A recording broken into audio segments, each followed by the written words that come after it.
Welcome, everybody, to the Huddle, KGO9's weekly streaming sports talk show. I'm Jason Barr, joined by Pat Parris, as always. And, Pat, I figure we're going to start here by talking a little Arizona basketball, coming off a 45-point win over ASU, 105-60, the largest margin of victory ever in the series. And, Caleb Love and Keyshawn did not get a technical foul for the forks down, but I don't know, maybe they should have.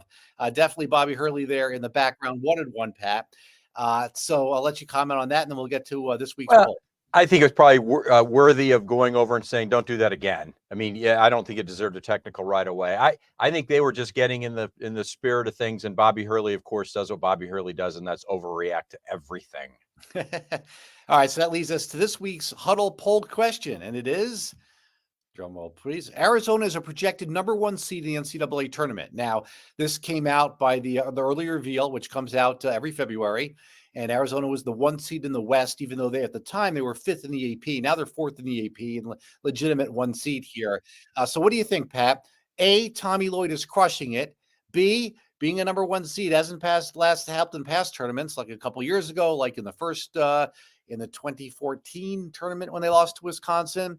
Or three, I'm just glad they blew out ASU, right?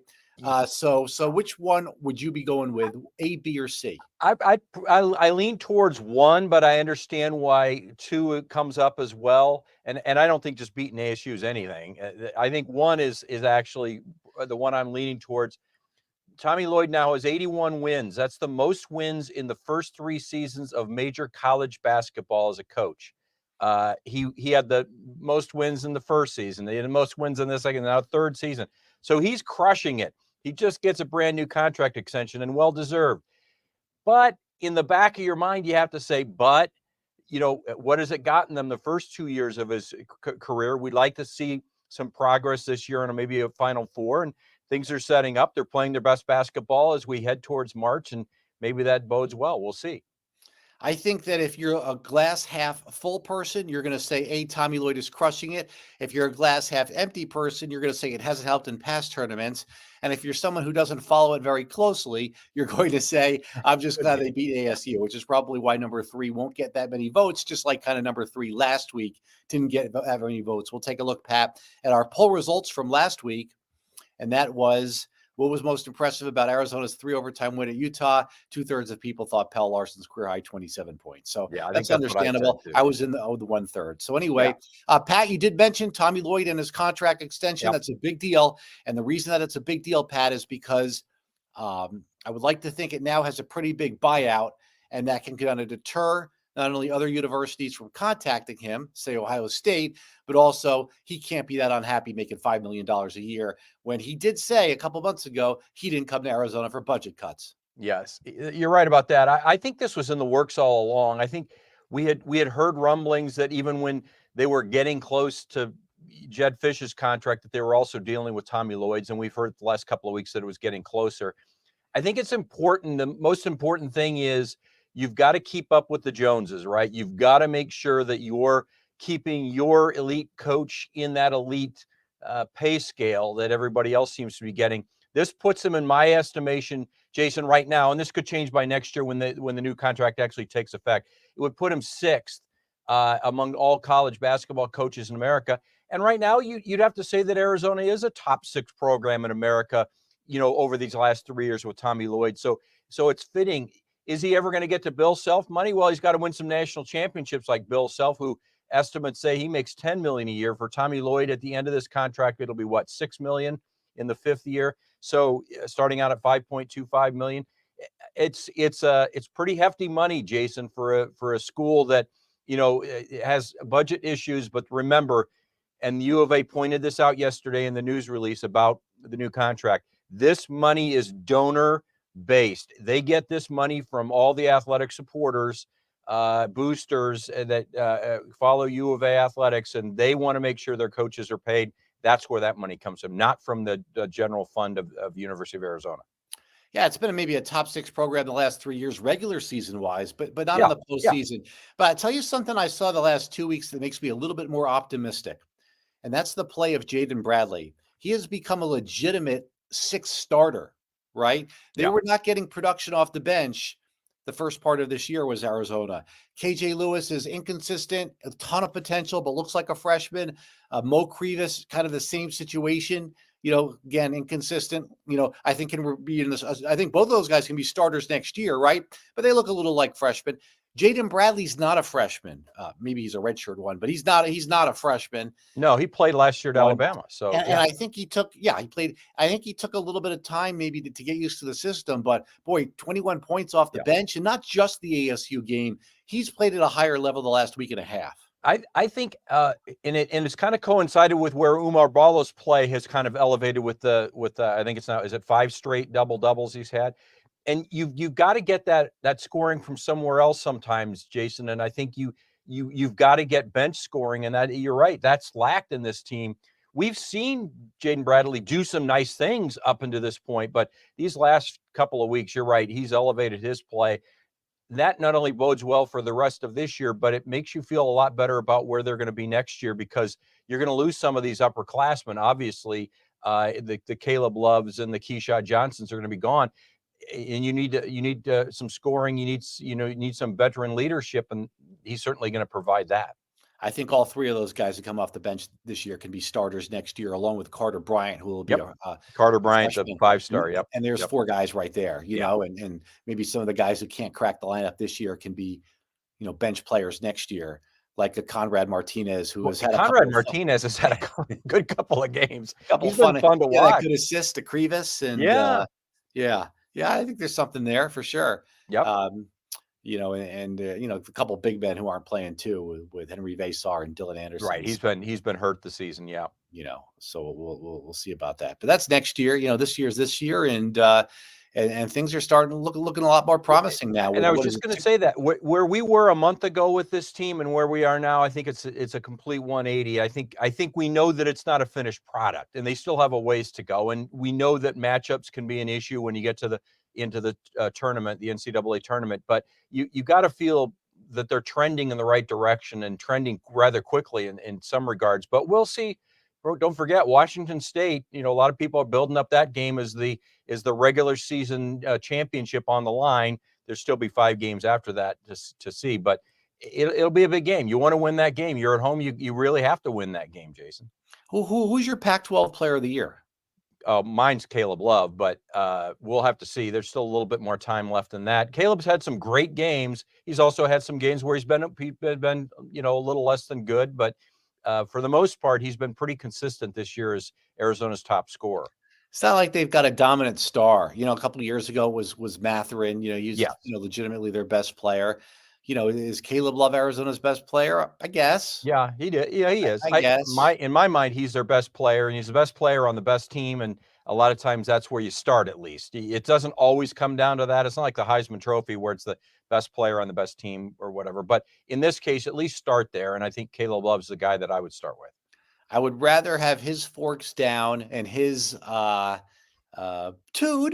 to a degree than somebody going through the motions, or a situation like last year when nobody put the team on its back. I'd rather have this. Is he a little bit too much? Yeah. Are we fine with it because he's wearing the Arizona on the front of the uniform? Yeah, sure. If he was doing it for Oregon, we wouldn't like him very much, but he's doing it for Arizona, so it's okay. It's a little much. But and it's not one time, Pat, either. It's to the ASU. It's to the Duke players.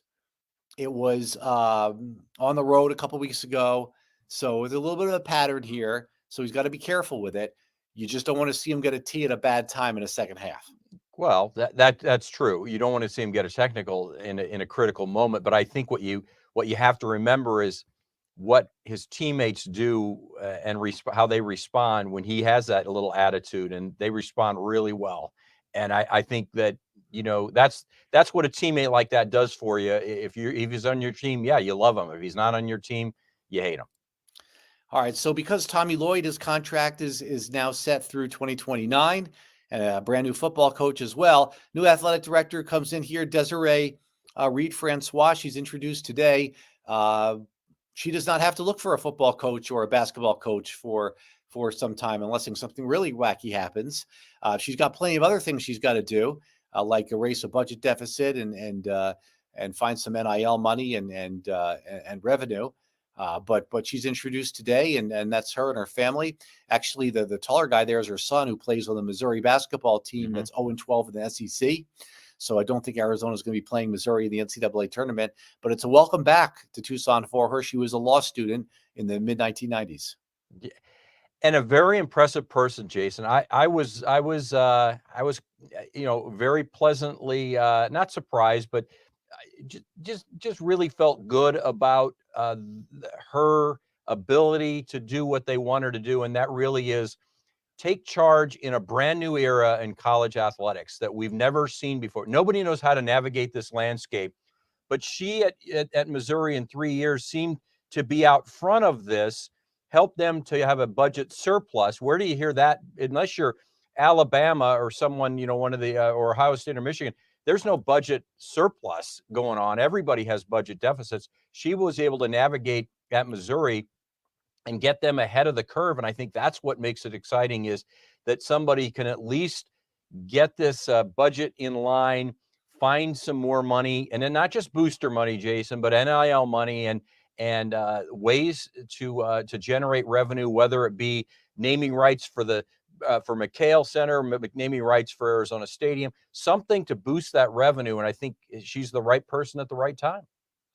Yeah, that would be nice to see the naming rights. I don't think fans would mind. There's been some cities and some situations where, fans were not happy about their stadium or their facility being named a certain brand name. But I think in this case, I don't think Arizona fans would mind knowing what they know about the budget deficit, and also, hey, it might be less money coming out of their pockets for tickets and concessions as well. They'll have to jack those prices up so as much, but it would be kind of funny to see, Arizona Stadium have a corporate sponsor in front of it.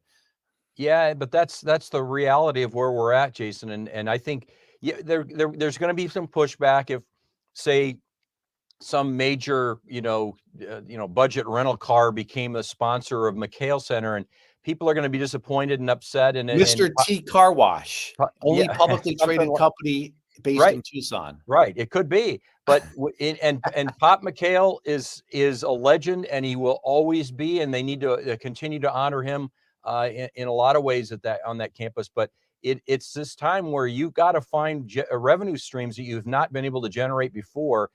She'll do it. She did it at Mizzou. They got new facilities built there. If you go back and look what she did several years ago at UNLV, huge new facility upgrades, new buildings, everything. So she knows what she's doing. She's done it before. She'll do it here and help navigate an area that this university is a little lagging a little bit behind. Not nobody's fault. It just what happens is if you're not ahead of it, you're going to be behind it. Yeah, President Dr. Robbins, made it seem like he was pretty thrilled that she said yes, and they were able to get somebody who's already been, successful at a current Power 5 conference. You take a look at the previous athletic director, nothing against Dave Hickey, but he came from Central Michigan, I believe it was. So it was a group of 5. Before that, Greg Byrne did come from, I want to say, Oregon State. Yeah. So actually, that would have been the same conference. So they're able to get somebody from a Power 5 and is not really making a leap from a smaller type of program that might be, wowed or in over his or her head by a Power 5 program. So Wally Wildcat has something to say about he doesn't want to see a corporate stadium name like ASU. Says it's gross, and I agree, but he gets it, and I think we all get it. I think that unfortunately might have to happen. Jason, I don't think it's gross. I think you got to pay the bills. Yeah, you've got to pay the bills. I think what struck me about Reed-Francois was how much more of a connection she feels she has to the University of Arizona. You think about somebody who got their undergrad at UCLA, and then she comes here to get her Juris Doctorate at the U of A Law School. And you think, okay, law school students, they come in, they spend their few years here, and they're gone, and they go off and practice law. But she seemed to have, and you're going to tell this story tonight at 6:00, and I won't get too deep into it because I want people to see your story, but she has a real connection to the people at the University of Arizona, and they made her feel welcome, and they helped her through some tough times. And I think that has made her feel like the University of Arizona in Tucson is much more home than Columbia, Missouri obviously was. Columbia, Missouri was a great situation in an SEC conference, but I don't think she felt the connection there. And when Dr. Robbins called, I think that she knew that this was the right place for her. She's back in the West, in the western part of the country, back closer to California, closer to home. Yeah, when she was at the U of A, her brother got into a football accident and was left a quadriplegic. So it was um, an emotional time, and she said she received a lot of empathy from the U of A. All right, let's take a look now. Pat Parris, Jason Barr. I'm Jason Barr with the Huddle, KGO9's weekly streaming sports talk show. Let's go back and now take a look at our poll and some early results, Pat. Arizona's projected #1 seed in the NCAA tournament. Your take. Okay, so we got some results in. 40% saying Tommy Lloyd is crushing it. 20% saying it hasn't helped. 40% saying I'm just glad they beat ASU. Huh. I think those numbers will maybe skew to the first one, but maybe not. Maybe the venom towards ASU is so strong That's it. that brings a nerve. Anytime you ask about ASU, they're going to always side. It does. It's a trigger point for us Wildcat fans for sure. I think, Pat, if that Territorial Cup game had gone a little bit one way, they could have gotten 70 back against ASU. That play before the half when Cowing just dropped it in the end zone. Yeah. I think they would have had. What would they have had at that point? I think that would have put them in the 40s at halftime. Yeah. Oh, I think it probably would have. They were right there. Yeah. Well, they were right there. Would they ended up with 59? I think it was 59. That 59. Sounds right. It was still a blow. It still felt really good. Is it going to take away the shame of the 70-7? No, but it sure makes it a little less. And you know what, Jason? Say what you want. I know football's one side of things and basketball's the other, but beating ASU 105-60 is an embarrassment for ASU. That's really bad to score 60 points against your rival and get beat by 45. I counted the number of times that Arizona scored, I think it's 97 or 97 points this year. It was like 9 or 10. 9 or 10 times they scored 97. There's a couple of, was against a bad team, and, one was a 3 overtime game, and you could throw some asterisks in there.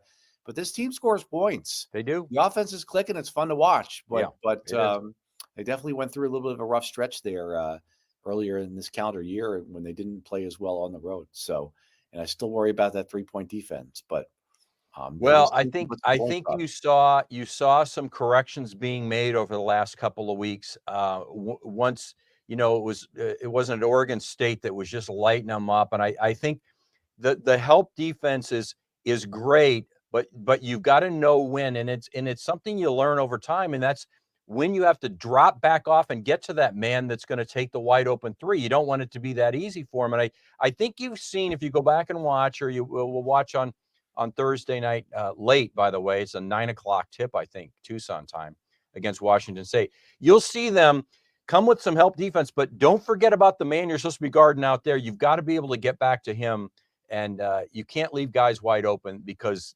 these guys. I think it's 8. I don't mean to correct you. I think it's 8. What's that? The game.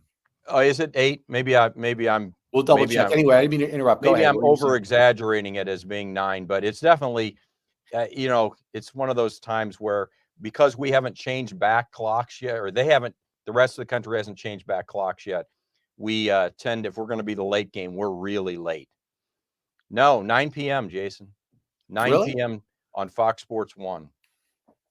You're probably right. I don't know why this says 8, but it was a Google search. No, I trust you. 9 o'clock. Okay, you were saying though. Finish your point. Well, just that you've got to recognize that there are guys that are going to make wide open threes, and you can't allow that to happen. I think they've done a better job of it.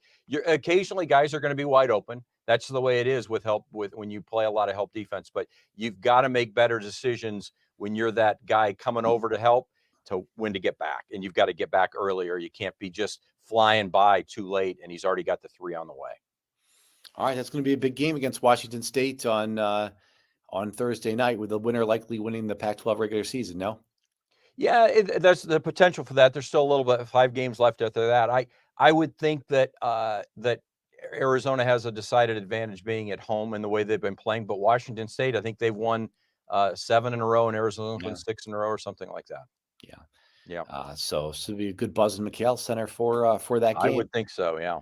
All right. Well, this has been the Huddle, KGUN9's weekly streaming sports talk show. For Pat Parris, I'm Jason Barr. Feel free to keep voting in our poll. We'll try to remember to show the results next week, come up with a new fun little poll for you. And we're going to do that every week this year on the Huddle, every week that we're on the air. So feel free to vote, and you can always put your comments in during the show as well if you're watching live on Tuesday afternoons. For Pat Parris, I'm Jason Barr. Thanks everybody for tuning in, and we'll see you right back here at this time next week.